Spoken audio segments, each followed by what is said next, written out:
ಮಜ್ಜಿಗೆ ಕುಡಿದ ಬಾಯಿಗೆ ಕರುಣೆ ಸ್ವಲ್ಪ ತೋರುತ್ತೀಯ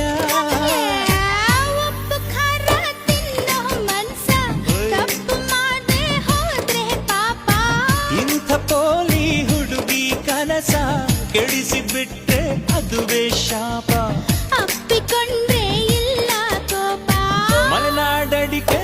ಮೈಸೂರು ವಿಳೆದೆಲೆ ಬೆರೆತರೆ ಕೆಮ್ಮ